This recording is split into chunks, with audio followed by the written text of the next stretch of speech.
देखिए, आज हम आपको आईएएस के बारे में बताते हैं। जो सिविल सर्विसेज की परीक्षाएं होती हैं उसके बारे में हम आज आपको बताते हैं। जो आईएएस में कितनी परीक्षाएं होती हैं, कितने पेपर्स होते हैं। इस परीक्षा में इसके 3 चरण होते हैं। फर्स्ट पेपर में 2 पेपर होते हैं। जो प्रारंभिक परीक्षा होती है उसमें 2 पेपर होते हैं, एक जीएस का होता है और एक सीसेट का होता है। ठीक है, इसकी जो प्रारंभिक परीक्षा होती है उसको पास करने के बाद जो होती है हमारी मुख्य परीक्षा होती है, उसमें हमारे 9 पेपर होते हैं, जिसमें हमें 2 पेपर ऐसे मिलते हैं जो हमारी लैंग्वेज से रिलेटेड होते हैं और फिर 4 पेपर हमें ऐसे मिलते हैं जो सामान्य अध्ययन के होते हैं और 2 पेपर ऐसे होते हैं जो हम अपनी चॉइस के अकॉर्डिंग कर सकते हैं और 1 पेपर होता है जो हमारा निबंध का होता है, ऐसे का होता है। हाँ, जो हमारी मुख्य परीक्षा होती है, मेन एग्ज़ाम होता है हमारा, उसको हम कंप्लीट करने के बाद, उसको हम पास करने के बाद हम इंटरव्यू में जाते हैं। इंटरव्यू के लिए हमको बुलाया जाता है। फिर ये देखिए, हम आपको आज बताते हैं कि इसकी हम तैयारी शुरू कैसे कर सकते हैं, तैयारी हम कब कर सकते हैं। जो हमारी सिविल सर्विसेज होती हैं, हम उनकी सिविल सर्विसेज की तैयारी करने के लिए आप ग्रेजुएशन होता है जो हमारा, हम ग्रेजुएशन के लास्ट ईयर में हम इसकी तैयारी स्टार्ट कर सकते हैं। अगर किसी कारण से हमको देर भी हो गया है कोई बात नहीं, लेकिन हमको इसके बारे में पहले से विचार बना लेना होता है कि हमें सिविल सर्विसेज में जाना है। इसलिए हमें तैयारी अपनी 9-10 से ही हमको अपना बेस बनाकर रखना होता है कि आज हमें ये वाली तैयारी करनी है आगे जाकर, और हम उसी के अकॉर्डिंग अपनी स्टडी पर हम ध्यान देते हैं। इसलिए आपको हम कह सकते हैं कि जो आप कभी भी तैयारी शुरू कर सकते हैं इसके लिए, लेकिन क्या है, हमें इसके लिए अपने आप को कॉन्फिडेंस बनाना होगा अपने लिए, और अपना सबसे ज़्यादा 100% देने के लिए हमें इसके लिए तत्पर रहना होगा। तो आइए हम देखते हैं हम इस माध्यम का चुनाव कैसे कर सकते हैं। माध्यम वही चुनना है हमको जिसमें हम अपना 100% दे सकते हैं। उसमें हम कोई भी तैयारी करेंगे उसके लिए हमें अपना 100% देने के लिए तत्पर रहना पड़ेगा। हमें जो लोगों की बातें होती हैं हमें उन पर नहीं जाना चाहिए। हमें हर साल हमें क्या करना चाहिए कि हमें हर साल अपना और ज़्यादा मन लगाकर हमें पढ़ना चाहिए। जो हिंदी मीडियम के स्टूडेंट्स होते हैं वो भी सफल होते हैं, ऐसा नहीं होता है कि वो सफल नहीं होते हैं। हमें ये नहीं सोचना चाहिए कि केवल सीबीएसई वाले ही, यूपी बोर्ड वाले कुछ नहीं करते हैं, या फिर अदर बोर्ड वाले जो हिंदी मीडियम के बोर्ड होते हैं वो कुछ नहीं करते हैं।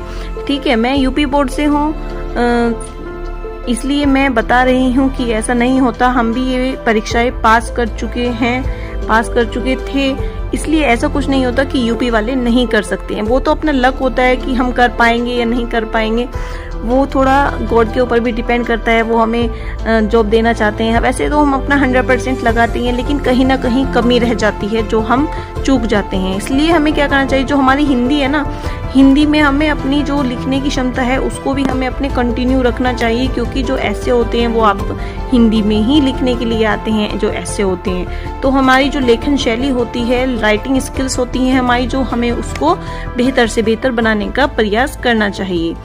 नेक्स्ट हम बताते हैं आपको, क्या आईएएस और आईपीएस के लिए हमें अलग अलग परीक्षाएं पास करनी होती हैं? नहीं, ऐसा नहीं होता। कुछ लोग ऐसे भ्रम में थे, मैं उनसे पूछते थे कि हमें ये बताइए कि आईएएस और आईपीएस के लिए हमें अलग अलग जो एग्ज़ाम हैं वो देने होंगे क्या, लेकिन ऐसा नहीं होता है। एक सिविल सर्विसेज की जो परीक्षा होती है वो साल में एक बार होती है, वो दोनों एग्ज़ाम्स के लिए कॉमन होती है, आईएएस के लिए भी और आईपीएस के लिए भी कॉमन होती है, जिसमें हमें सफलता के बाद हमें जब हम उसमें पास हो जाते हैं, प्री में, मेंस में एंड इंटरव्यू में, हम तीनों में पास हो जाते हैं, फिर हमारी रैंक आती है। रैंक के आधार पर हमें चूज़ किया जाता है, हमें उस डिपार्टमेंट में भेजा जाता है जो हमारी रैंक होती है, उसके अकॉर्डिंग ही वो डिसाइड होता है। उसमें हम आईएएस, आईपीएस, आईएफएस, आईआरएस, इन किसी भी सेवा के लिए, किसी भी सर्विस के लिए हमको भेज दिया जाता है ट्रेनिंग आफ्टर। नेक्स्ट हम आपको बताते हैं, क्या हमें इसके लिए कोचिंग लेनी जरूरी है? कुछ लोगों का भ्रम है, वो कहते हैं कि इसके लिए कोचिंग बहुत जरूरी होती है, बिना कोचिंग के कुछ नहीं कर पाएंगे। लोग दिल्ली में आईएएस की कोचिंग कर रहे हैं, कोई वहाँ कर रहा है, कोई वहाँ कर रहा है, ऐसा नहीं होता है। मैं आपको बता देती हूँ कि कोचिंग लेना कोई ज़रूरी नहीं है। ऐसा नहीं है कि आप कोचिंग लेंगे तभी आप पास हो पाएंगे, क्लियर कर पाएंगे एग्ज़ाम। मैं आपको बता देती हूँ कि अगर आप अपना 100% घर बैठकर दे रहे हैं विदाउट कोचिंग, तो आप बिल्कुल आसानी से कोई भी एग्ज़ाम क्लियर कर सकते हैं। कहीं ना कहीं आपकी कमी रहती है अपना 100% देने के लिए, तभी क्या होता है, तभी आपके एग्ज़ाम्स क्लियर नहीं हो पाते हैं। ठीक है, मेरा मानना है कि जो कोचिंग है, कोचिंग अपना काम आसानी से करती है, माना कोचिंग अपना काम आसानी से करती है ना, लेकिन किसी भी शास्त्र में ये नहीं लिखा है कि बिना कोचिंग के जो स्टूडेंट हैं वो सफल नहीं होंगे। किसी भी शास्त्र में नहीं लिखा है, किसी भी बुक में नहीं लिखा है कि जो भी स्टूडेंट हैं वो बिना कोचिंग के परीक्षा पास कर ही नहीं सकते, ऐसा नहीं है। हर वर्ष क्या होता है, जो रिजल्ट बताता है कि जो हमारे 100+ स्टूडेंट्स हैं बिना कोचिंग के पास हो रहे हैं, बिना कोचिंग के एग्ज़ाम क्वालिफाई कर रहे हैं। तो ऐसा नहीं है कि कोचिंग ही सब कुछ है, कोचिंग के ऊपर ही सब डिपेंड करता है, ऐसा नहीं होता है, क्योंकि ये सब मैं कर चुकी हूँ इसलिए मुझे मालूम है। जैसे हम इसमें बता सकते हैं कि इसकी तैयारी के लिए हम कितना समय सबसे ज़्यादा जरूरी होता है। अगर आप अभी से स्टार्ट करना चाहते हैं, अगर आप ग्रेजुएशन कंप्लीट, क्योंकि ग्रेजुएशन तो ज़रूरी होती है, ग्रेजुएशन के बाद ही हम इस एग्ज़ाम में बैठ सकते हैं, लेकिन आपको तैयारी पहले ही कर देते हैं कुछ लोग। हम अपना मन बना लेते हैं, मन बनाने से ही होता है। देखो, हमें सपने बड़े बड़े देखने चाहिए, है ना। हम सपने बड़े देखेंगे तभी हम उनको सफल कर पाएंगे, तभी हम उनमें पास हो पाएंगे। अगर आप अभी से शुरुआत करना चाहते हैं तो आपकी तैयारी के लिए कम से कम मैं आपको बता दूं कि 18 महीने है ना, जो बहुत होते हैं। 18 महीने में, 18 मंथ्स में आप अपना एग्जाम क्वालिफाई कर सकते हैं घर बैठे, बिना कोचिंग के और अपनी सेल्फ स्टडी से। आपको कुछ नहीं करना है, आपको केवल क्या करना है, अपनी सेल्फ स्टडी पर ध्यान देना है, अपना 100% देना है। किसी की शादी हो, किसी की पार्टी हो, कोई फंक्शन अटेंड नहीं करना है, केवल आपको क्या देना है, अपना 100% देना है। केवल 18 मंथ्स आपका पूरा सिलेबस कवर हो जाता है 18 मंथ्स में। और जो शुरुआत के 3 महीने होते हैं ना, उसमें तो आपको NCERT ही पढ़नी चाहिए। NCERT अगर आप ठीक तरीके से तैयार कर लेते हैं तो उसमें आपका आधा पोर्शन कवर हो जाता है।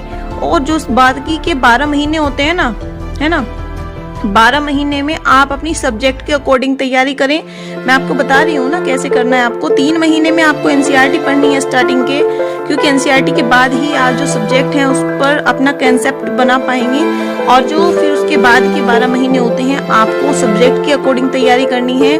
फिर जो लास्ट के 3 महीने बचते हैं उसमें आपको मॉक टेस्ट देने हैं और रिवीजन करना है, बस, और कुछ नहीं करना है। तो आपके 18 मंथ्स क्लियर। 3 मंथ्स में NCERT, 12 मंथ्स में आपकी सब्जेक्ट के अकॉर्डिंग प्रिपरेशन, और लास्ट के 3 मंथ में आपको मॉक टेस्ट और रिवीजन टेस्ट। बस आपको ये सब करना है, आपके 18 मंथ्स कंप्लीट, और देन आप एग्जाम देंगे तो आपका बहुत अच्छा एग्जाम होगा। आप इसको बिल्कुल ट्राई करिए, बहुत अच्छा रहेगा। नेक्स्ट मैं आपको बताती हूँ कि ऑप्शनल पेपर का आप चुनाव कैसे कर सकते हैं, ऑप्शनल पेपर को आप चूज कैसे कर सकते हैं। बहुत सारे स्टूडेंट्स मुझसे पूछते रहते हैं कि मैम हम ऑप्शनल में क्या लें, और भी जो फ्रेंड्स हैं वो भी पूछते रहते हैं कि हमको ऑप्शनल में क्या लेना चाहिए। जो ऑप्शनल सब्जेक्ट होता है उसमें सबसे पहले तो हमें ये देखना चाहिए कि हमारा जो इंटरेस्ट है वो किस सब्जेक्ट में है। सबसे पहले हम ये भी देख सकते हैं, ठीक है। कुछ ऐसे स्टूडेंट होते हैं जिनको ये दुविधा रहती है कि हमें कौन सा पेपर इसमें हमें चूज करना चाहिए, कौन सा नहीं करना चाहिए। जो चूज ऑप्शनल वाला पेपर होता है ना उसमें, तो ऐसा कुछ नहीं होता। जो हमारी उनको क्या जो एडवाइस रहती है वो ये रहती है कि हमें अपने जो ऑप्शनल पेपर है उसका हमको चुनाव इस तरीके से करना चाहिए। सबसे पहले हमें देखना चाहिए कि हमारा इंटरेस्ट किस में है, हमें वो वाला चूज करना चाहिए जिस सब्जेक्ट में हमारा इंटरेस्ट होता है, क्योंकि जिस सब्जेक्ट में हमारा इंटरेस्ट होगा हम उसी सब्जेक्ट में अपना 100% दे पाएंगे, उसमें हमारा इंटरेस्ट भी बना रहता है ना। तो मैं किसी की सलाह क्या नहीं करती, जिसको भी एडवाइस देती हूँ उसको मैं यही बताती हूँ कि आप अपनी इंटरेस्ट का ध्यान रखेंगे। अक्सर जो स्टूडेंट फेल हो जाते हैं, सब वो होते हैं फेल ना होकर बिल्कुल अच्छे से अपना ध्यान पढ़ाई में रखते हैं, वो क्या हो जाते हैं, सफल हो जाते हैं। और जितने भी स्टूडेंट पास कर जाते हैं ये परीक्षाएं, सिविल सर्विसेज की परीक्षा पास कर जाते हैं, वो क्या होते हैं, इंटरव्यू में उनको पढ़कर और उनके जो सब्जेक्ट होता है उनको ही अपना ऑप्शनल सब्जेक्ट बना लेते हैं। मतलब उनको इंटरव्यू में भी फिर वो अपने सब्जेक्ट के अकॉर्डिंग ही आंसर कर पाते हैं। तो ये घातक हो सकता है, क्योंकि जरूरी नहीं है कि जिस सब्जेक्ट में आपका अपना अच्छा है उसे आप भी उसी तरह अपना पाएं जैसे और लोग अपना रहे हैं। सबकी अपनी अपनी अलग इंटरेस्ट होता है ना, सबका अलग अलग रुचि होती है। किसी को भूगोल में आसान लगता है, किसी को ज्योग्राफी, किसी को हिस्ट्री, किसी को सिविक्स, है ना, तो किसी को इको, किसी को सोशियोलॉजी, सबका डिफरेंट होता है। किसी का पॉलिटिकल में भी होता है, तो सब में जिसका इंटरेस्ट होता है तो आप उसी में ज़्यादा अच्छा कर पाते हैं। जैसे मैं आपको अपना बता दूं, मेरा हिस्ट्री में तो बिल्कुल भी इंटरेस्ट नहीं था हिस्ट्री, लेकिन पढ़नी पड़ती थी, बहुत डीपली हिस्ट्री आती है इसमें।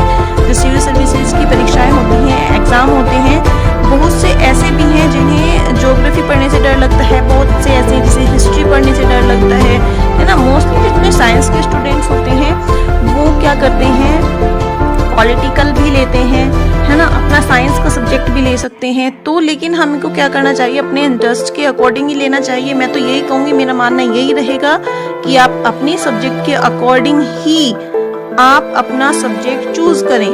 और हम यह बात बिल्कुल नहीं मानते कि जो सब्जेक्ट है कम या ज़्यादा स्कोरिंग होता है, ऐसा बिल्कुल नहीं होता है। कहते हैं कुछ लोग कि पॉलिटिकल में अच्छे मार्क्स बनते हैं, उसमें ज्योग्राफी में अच्छे मार्क्स बनते हैं, हिस्ट्री में अच्छे, ऐसा नहीं है। सब कुछ अपने इंटरेस्ट के अकॉर्डिंग होता है। तो मेरा तो मानना यही है, मैं तो सबको एडवाइस यही दूंगी कि आप लोग क्या करिए, जो भी आपका इंटरेस्टिंग सब्जेक्ट हो आप उसको चूज करिए। और जो आपकी लिखने की शैली है ना, जो आपकी राइटिंग स्किल्स है, वो आपके ऊपर डिपेंड करता है कि आप कितना हद तक उसको लिख पाते हैं, कितना अच्छा लिख पाते हैं, जिससे दूसरे वाला जो कॉपी चेकिंग वाला है वो उसको इम्प्रेस कर दे। और आपकी जो लेखन शैली है, राइटिंग स्किल्स हैं, वो भी बहुत अच्छी होनी चाहिए, क्योंकि जो ऐसे वाले पोर्शन आता है, ऐसे वाला पेपर आता है, उसमें राइटिंग स्किल्स ही मेन होती है।